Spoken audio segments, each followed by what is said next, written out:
संस्कृत अगर राष्ट्रभाषा न होती तो सुदूर दक्षिण के क्षेत्र मालाबार से ताल्लुक रखने वाले एक ब्राह्मण आचार्य शंकराचार्य जी द्वारा यह संभव न हो पाता कि वे पूरे देश को एक साथ सर्वव्यापक बौद्धिक धार्मिक सामाजिक सांस्कृतिक एकता के अंतर सूत्र में जोड़ पाते। हम आदिशंकर से कुछ हजार वर्ष पीछे चलते हैं। मेरे इस कथन को ध्यान से सुनिएगा।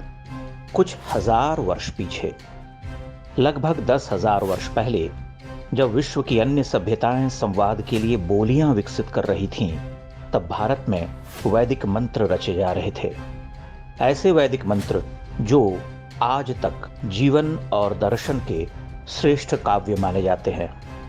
लगभग 20,000 मंत्रों के साथ वेद धरती, आकाश, ग्रह, नक्षत्र, देवता, ज्ञात अज्ञात, दृश्य अदृश्य, भूमि, जल, वायु, अंतरिक्ष, सूर्य, चंद्र, वन, पर्वत, नदी, पशु, पक्षी, कृषि, सबको समझने का गूढ़ प्रयास करते हैं। उनकी अभ्यर्थना करते हैं। कहना आवश्यक नहीं कि वेदों की भाषा संस्कृत है।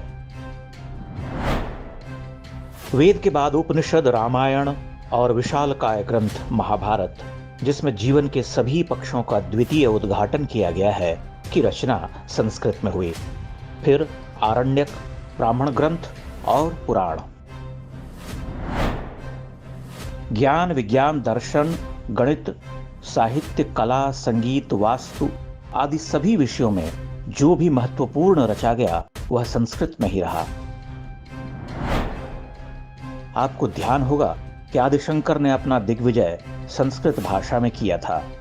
यहां तक कि मंडन मिश्र से उनके सुप्रसिद्ध शास्त्रार्थ की कथा में यह भी कहा जाता है कि मिश्र का शुक यानी तोता वैदिक मंत्रों का उच्चार करता था। शंकर के बाद रामानुज, मध्वाचार्य, मिथिला के धुरंधर नैयायिक मीमांसक, पश्चिम मध्य दक्षिण के विद्वान संस्कृत भाषा में ही रचते रहे। अब आप समझ सकते हैं कि संस्कृत भाषा हमारे सेक्युलर भाइयों और वामियों को क्यों खटकती है और वह क्यों निरंतर इस देव भाषा को मृत भाषा कहने का कुचक्र रचते रहे। क्यों वे विश्वविद्यालयों में संस्कृत पठन पाठन के विरोधी रहे। क्यों उन्होंने संस्कृत को पूजा पाठ और ब्राह्मणों की भाषा कहकर उपहास किया।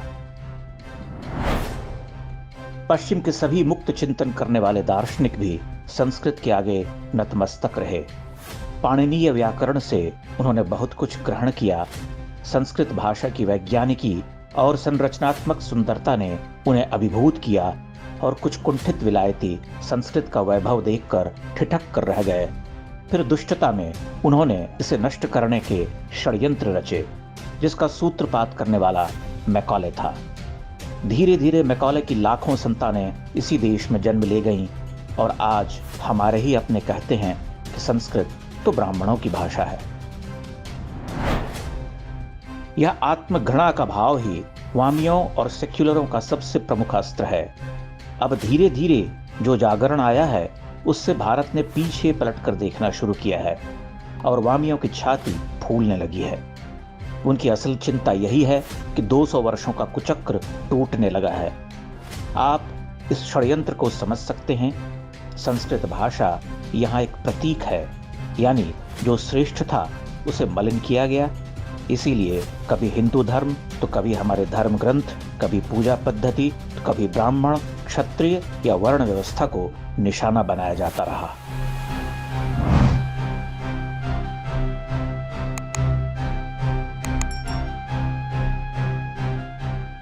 इंडेक्स ऑनलाइन के वीडियो समाज को समर्पित हैं। आप इनको डाउनलोड करके जैसे चाहे वैसे प्रयोग कर सकते हैं। चाहे तो आप हमारे टेलीग्राम चैनल से जुड़ सकते हैं। वहां सारे नए पुराने वीडियो आपको मिल जाएंगे। हमारे सोशल मीडिया लिंक हर वीडियो के डिस्क्रिप्शन में होते हैं। हमारा एकमात्र उद्देश्य हिंदू समाज को जागृत और एकजुट करना है। इसमें सहभागी बने। धन्यवाद।